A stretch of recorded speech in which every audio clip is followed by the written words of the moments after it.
नमस्ते सबैजनालाई स्वागत छ यहाँहरुलाई शेयरमान्डु च्यानलमा। हामी कुनै पनि सामान खरिद गर्नुभन्दा अगाडि त्यसको बारेमा रिसर्च गर्छौं, रिभ्यू हेर्छौं अनि मात्र त्यो सामान चाहिँ खरिद गर्छौं। तर लगानी गर्नुभन्दा अगाडि यी सबै काम चाहिँ किन गर्दैनौ त? कुनै पनि म्युचुअल फन्डमा लगानी गर्नुभन्दा अगाडि तपाईले 7 वटा कुरा ध्यान दिनुपर्छ र ती के हुन् त्यो म आज यस भिडियोमा तपाईहरुलाई सम्पूर्ण जानकारी दिन जाँदै छु। त्यसैले भिडियो अन्तिमसम्म हेर्नु होला। र हाल NIBL एस क्यापिटलले NIBL ग्रोथ फन्डको IPO खोलेको छ। अब यसमा लगानी गर्नुभन्दा अगाडि यी सबै कुराहरू चेक गर्नु होला। यो तपाईको एउटा चेकलिस्ट जस्तो भयो र कुनै पनि फन्डमा लगानी गर्नुभन्दा अगाडि यी सबै कुराहरू चेक गरेर अनि मात्र लगानी गर्नु होला। अब भिडियो सुरु गरौँ। सबैभन्दा पहिले आइडेन्टिफाई योर इन्भेस्टमेन्ट गोल्स। तपाई किन लगानी गर्दै हुनुहुन्छ त्यसको उद्देश्य चाहिँ थाहा हुनु पर्यो।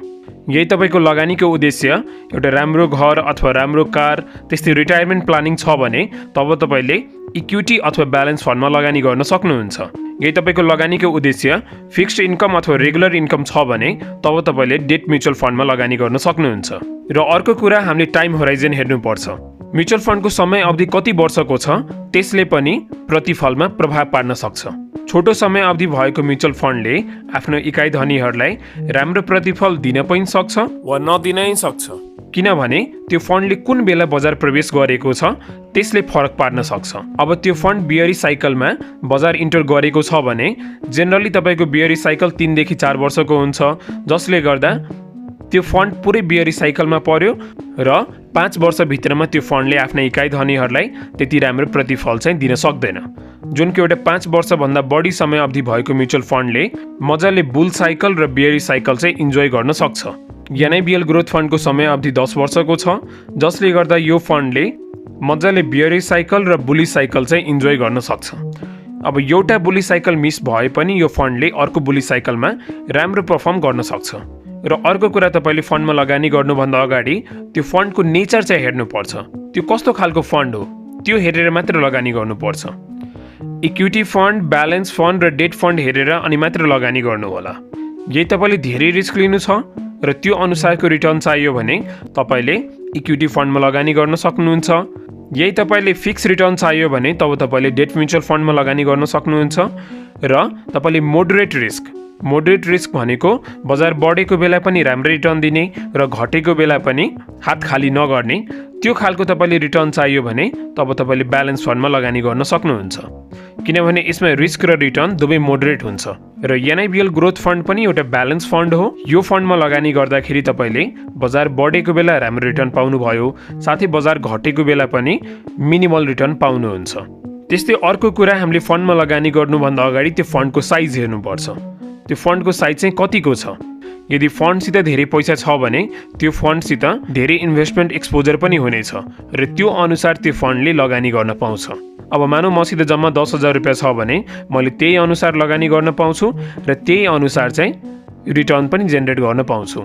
तर कोहीसित 1 लाख छ भने उसले त्यो अनुसार लगानी गर्न पायो र त्यो 1 लाखबाट डाइभर्सिफिकेसन पनि गर्न पायो। थोरै पैसा चाहिँ FD मा राख्ने, थोरै पैसा चाहिँ स्टकमा लगाउने, त्यो अनुसार उसले लगानी गर्न पायो र त्यो अनुसार उसले रिटर्न पनि पाउनेछ। त्यसैले फन्ड साइजले पनि असर पार्छ र लगानी गर्दाखेरि फन्ड साइज पनि ध्यान दिनु होला। र NIBL ग्रोथ फन्ड अहिलेसम्मकै फन्ड मार्केटको सबैभन्दा ठुलो IPO हो र यो म्युचुअल फन्डको फन्ड साइज 1 अर्ब 60 करोडको रहेको छ, जसले गर्दा यो म्युचुअल फन्डले त्यही अनुसार डिफ्रेन्ट इन्स्ट्रुमेन्टहरूमा लगानी गर्न पाउनेछ। र अर्को कुरा तपाईले मार्केट इन्ट्रीको टाइमिङ पनि हेर्नुपर्छ।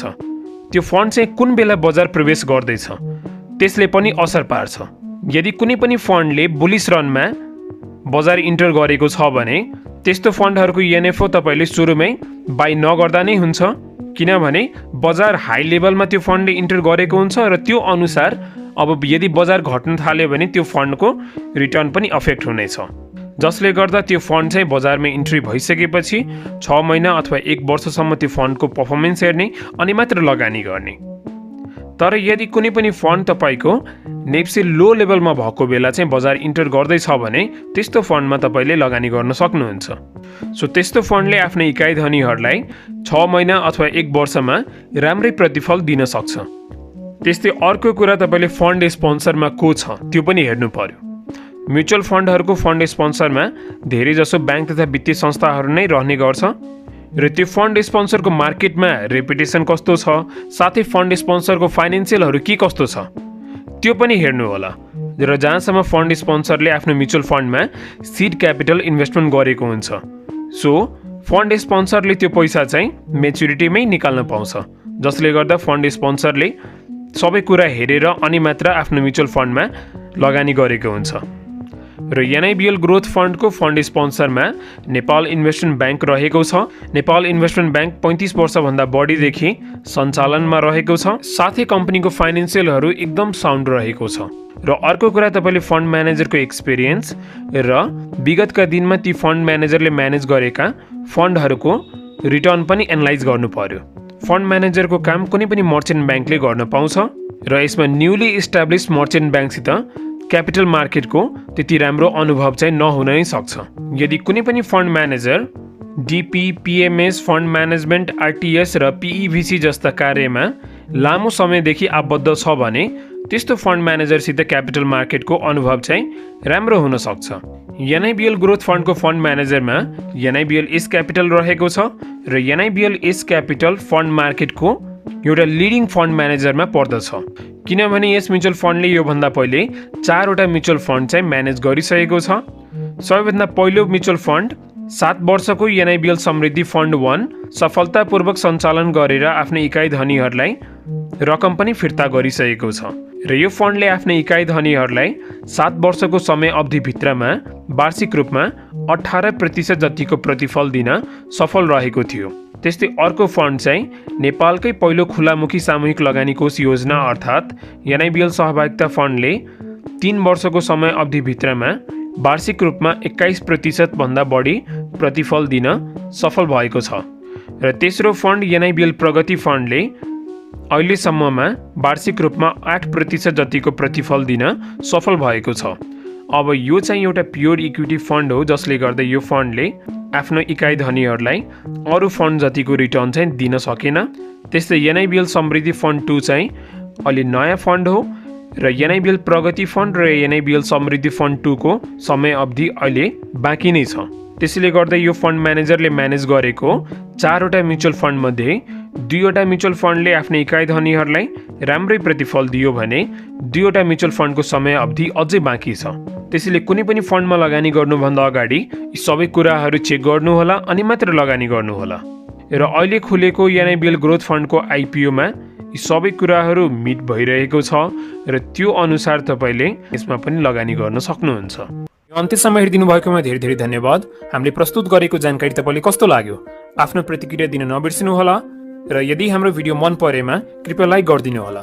हजुरहरूले गर्नुभएको लाइक र सब्स्क्राइबले गर्दा हामी नयाँ नयाँ भिडियोहरू बनाउन एकदम मोटिभेट हुन्छौँ र कृपया यो भिडियोलाई सेयर पनि गर्नुहोला।